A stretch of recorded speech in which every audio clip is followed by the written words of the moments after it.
So let's talk about censorship and propaganda in China.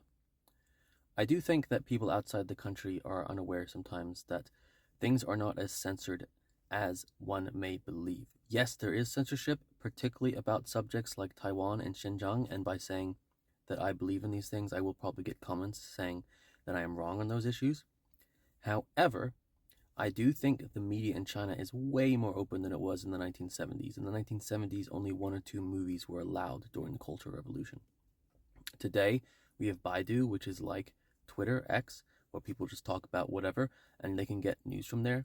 And if I go to WeChat, I can type in any topic and I can get a bunch of articles on that topic. Sure, if I type in Weizu, Uyghurs, I don't get particularly very good information on what's going on in Xinjiang. However, I can find out about the American election, and I can even find some articles of people complaining about the economic situation in the country.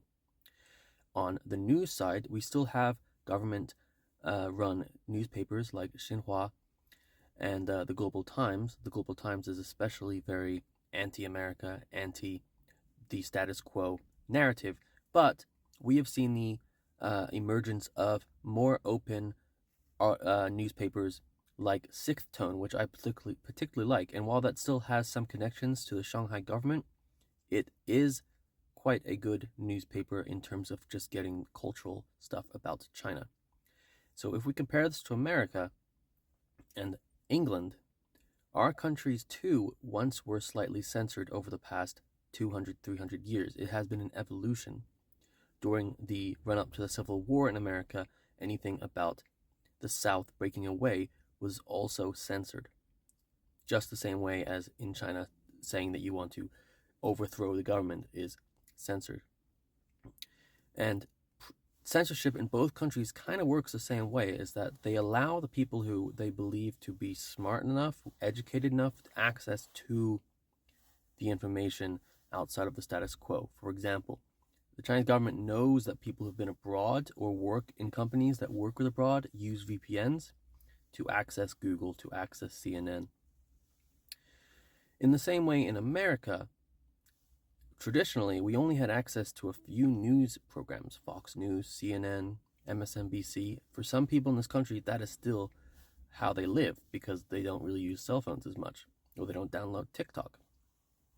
And when they only watch Fox News and they only watch CNN, they're only getting one version of the narrative. And it gets even worse if you don't have the money to be buying subscriptions to other newspapers. So that is not particularly censorship, but money is the power in this situation. It also is important to remember that the people running these organizations are paying the bills of the journalists, so they also kind of control where the narrative is. In the same way that you at your company, if you sometimes want to do something different than your boss, you might find it hard to do. But even so, we have TikTok getting banned soon. So we do have censorship still in terms of how much information we can get access to. I'm not saying that the West is equal to China. I'm just saying that we have censorship as well. And perhaps in the future, China will continue to evolve to have a more open media landscape. But it might also not, considering Xi Jinping over the past 10 years. We will see. But also, America might go backwards too. We've already seen X and Twitter go back and forth between the left and right, and Elon needed to step in to buy it. And now we have people complaining that he's using his money there to control the algorithm. Just be aware as an individual that no system is completely free, and there are always going to be forces trying to control how you think. Bye-bye.